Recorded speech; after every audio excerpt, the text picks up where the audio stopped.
नहीं है सर, फूलों की तरह खिलते मिलते नहीं है सर। और टीवी खोलो तो मिलते हैं दुकान की तरह, टीवी खोलो तो मिलते हैं दुकान की तरह।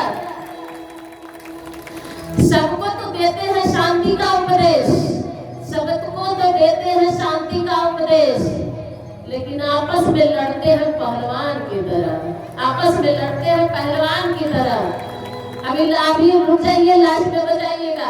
हद तो तब हो गई, हद तो तब हो गई जब धनिकों के यहाँ आज संत भी बिक रहे हैं सामान की तरह, संत भी बिक रहे हैं सामान की तरह। ऐसे भी न फंस जाइएगा गुरु के चक्कर में, प्रकाश नहीं देने वाला।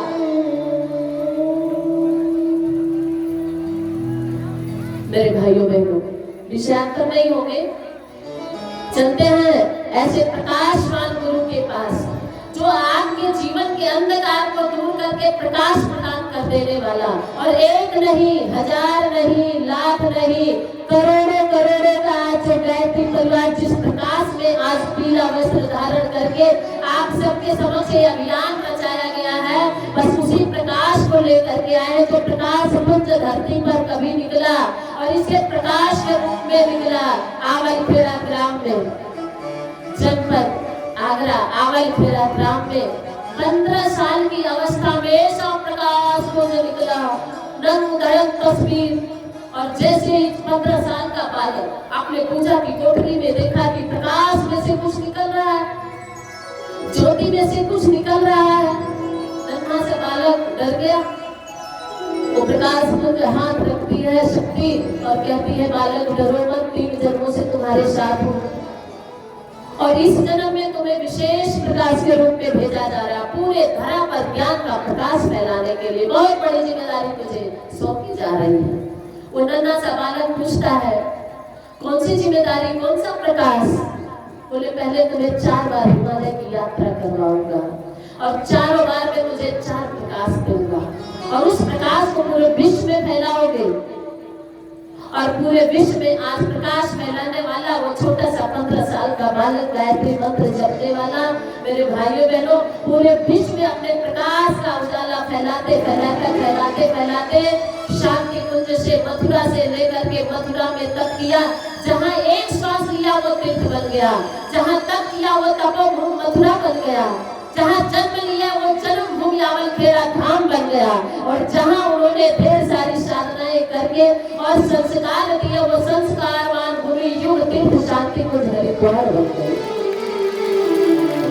ऐसे प्रकाश कुंज के सानिध्य में आप कोई मामूली नहीं, ऐसे प्रकाश कुंज के बाबाओं के जिन्होंने कभी आपको पर्चा नहीं बताया बेटा तुम्हारा ये हो जाए ना, उन्होंने क्या कहा, एक बार एक शिष्य देख लिया था गुरुजी को प्रवचन हाल में प्रवचन कर रहे हैं। आज जो जितने चमत्कार को नमस्कार करने वाले हो ना, उनका 1000वां भाग भी, 1000वां भाग उनके चरणों के धूल के कण का 1000वां भाग भी अगर आज इस धरा पर किसी में आ जाए, मेरे भाइयों बहनों, परम पूज्य गुरुदेव वो प्रकाश पुंज थे, हाल में प्रवचन कर रहे हैं और उधर मंत्र उधर ऊपर लेखन भी कर रहे हैं कोठरी में। और खिड़की से एक व्यक्ति देख लिया कि गुरुदेव लेखन कर रहे हैं और इधर हॉल में आए प्रवचन हाल में तो गुरुदेव प्रवचन कर रहे हैं। वो तो ही जगह देखा तो वही में पागल सा हो गया, स्थिति उसकी बौखला गया, यहाँ झूठ है कि वहाँ झूठ है, यहाँ भी वही व्यक्ति वहाँ भी वही, ये कौन सा चमत्कार है?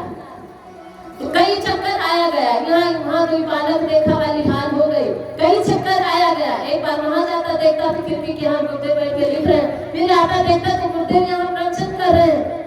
जब वो कई चक्कर मारा तो गुरुदेव लेखन कर रहे थे, यहाँ प्रवचन कर रहे थे, लेकिन उसकी परेशानी को समझ गए। तो बाद में उन्होंने बुला करके कहा, बेटा परेशान मत हो, भूत नहीं था, मैं ही था, लेकिन ये बात जब तक मैं जिंदा रहूंगा शरीर से, स्थूल शरीर से, तब तक किसी से बताऊंगा। चमत्कार को आज बाबा ने हाथ उठाया, पानी बरस गया, बाबा ने मन की बात जान ली। चमत्कार उनके आगे बाल के बराबर नहीं, ऐसे चमत्कारी अगर चमत्कार गुरुदेव ने हमारे कहा बेटा झुनझुना है, झुनझुना तुमको झुनझुना नहीं दूंगा। बच्चों को जब रोते हैं ना तो झुनझुन बता देते हैं, बच्चे चुप हो जाते हैं। ये चुप कराने वाला झुनझुना नहीं गुरुदेव ने दिया, हम लोगों को वो प्रकाश दिया जो अपने स्वरूप को हम पहचान लें हम क्या हैं। और आज करोड़ों करोड़ों 14 करोड़ लगभग 14 करोड़ गायत्री परिवार इसी प्रकाश के प्रकाश में प्रकाशित होकर के और उसी में से एक प्रकाश की एक छोटी सी किरण लेकर के आप लोगों के बीच में फैलाने के लिए आए हम। और मेरे भाइयों बहनों, अपना ये मिशन, अपना ये परिवार अभी